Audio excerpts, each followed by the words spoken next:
Welcome to KaiChi Live. I'm KaiChi, and this is my recap on Dragon Ball Super Episode 92. So basically, in this episode, we get to see more of what was going on with the other universes. In Universe 11, we see that after Shogun rescued the cat-like creature, and gave it back to the children, Topo also showed up.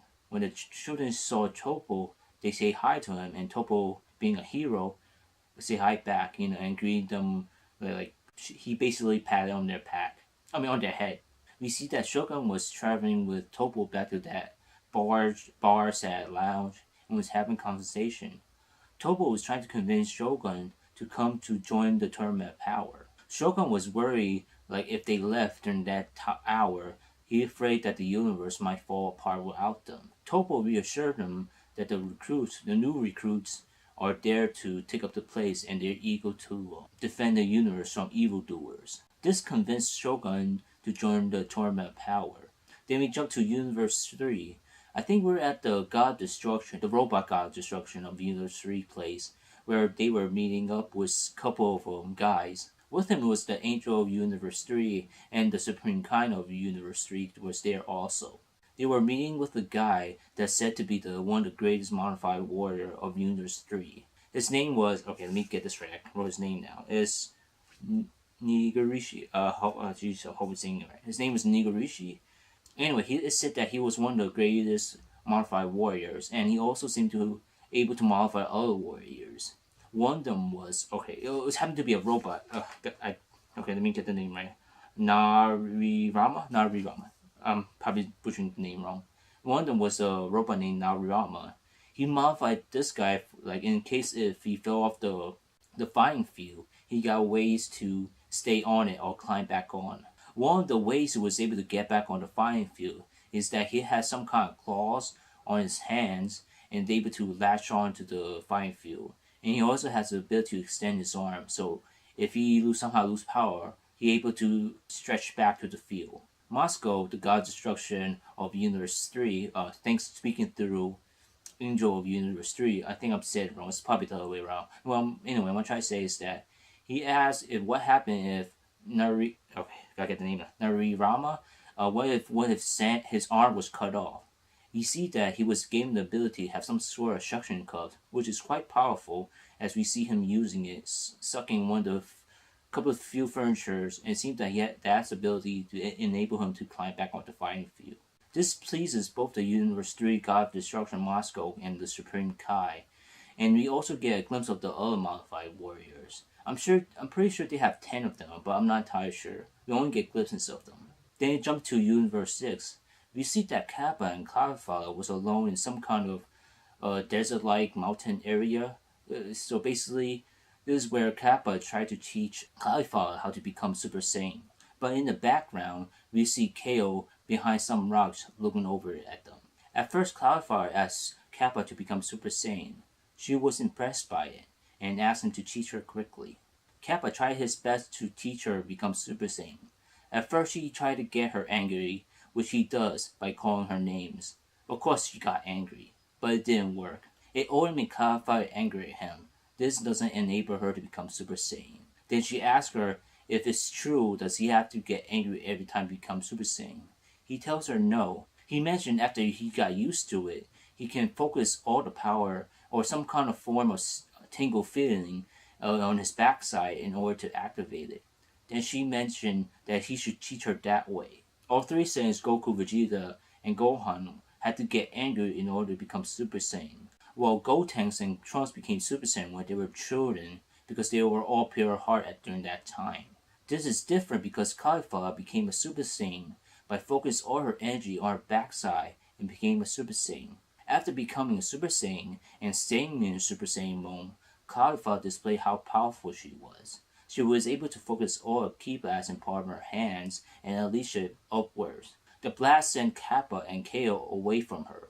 Kappa was really impressed how Caulifla was so powerful and asked if to exchange information and would she consider to join a tournament of power. At first it seems like she wasn't going to, but agrees to.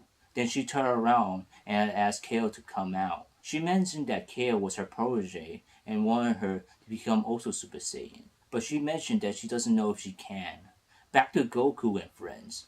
We see that Boo was still asleep and was unable to be waken up by both Mr. Satan and Goku. After that, Goku went back to Bulma's place.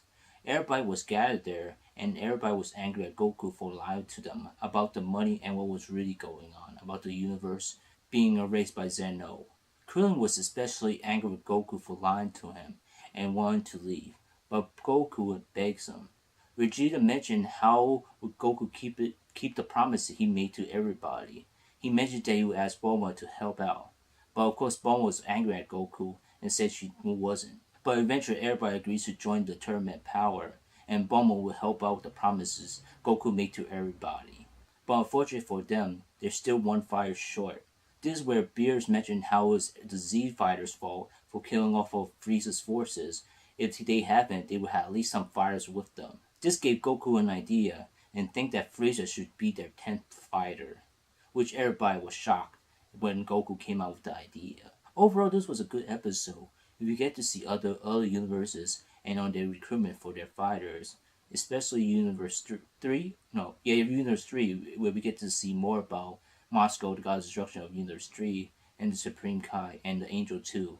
It seems like they most focus on Angel type fighters, like similar to 17 and 18. And we get to see the first female Saiyan become Super Saiyan, which we all wait for I think, over a decade, or maybe 2 decades. Let's see, Dragon Ball GT ended around 93. I think that was during the Japanese version in 93, so it was 2017. So that's, yeah, nearly more than 20 years. Wow, it's like more than 20 years. We finally see a female Super Saiyan. Granted, it's because it is a boy manga, but it doesn't matter. If we finally get to see Super Saiyan, I think the internet was really warm up to it. So in the next episodes, hopefully a few more, we get to see the other universes. Okay, so what's left is Universe 2. We saw a bit in Universe 2, but we still don't know what's going on. But we are pretty sure there's at least one fighter. Her name is Rihanna. No, not her Rihanna. Brianna. Brianna. That's her magical form. Okay, that's Universe 3. I think they have all 10 fighters. Universe 4. The 4 is not joining, right? Yeah, 4 is not joining. Yeah, I'm pretty sure 4 is not joining. 5?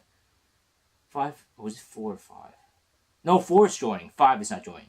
I'm probably getting this up. So we still haven't seen 4. 6, 7, there. 6, I think there's about 7 fighters they have, but 6 is like basic Goku universe, so... No, 6 is, let me get it right. 6 is basically have 7 fighters, so they missing like 3 or 4 fighters. 7, Goku's missing one more. But we all know, but there's like a lot of promotional Boo might come, but we don't know if Frieza might actually join, because like that's the next episode. I'm gonna talk about it next episode. So, all right, see, 8 is 8 joining? No, 8 is not joining. 9 is joining. It seems like they only have 3 fighters, which kind of sucks, you know, because it seems that in their universe, they're in the previous episode, they for some reason they found out about the universe erasing thing. Okay, that's 9, 10. 10, they have all 10 fighters, and 11. Or their fighters too. It seems like they were trying to get Shogun. In this episode, try to get Shogun to join. So I'm thinking like maybe 2 and 4 or 5. I'm guessing 9. Oh no, 4 and 4. Because like, okay, 5 is not going. 4.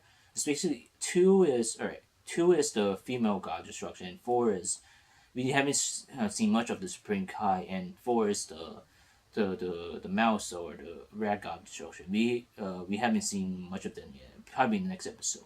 But I'm still looking forward to it, so yeah. Thank you for watching this video. If you like this video, click that thumbs up button. Click over here to watch my previous video. Click over here to watch my previous recap on Dragon Ball Super. Click over here to watch my next recap on Dragon Ball Super. And click over here. Subscribe to my channel KaiChi Life for future nerd and geeky videos. Thank you.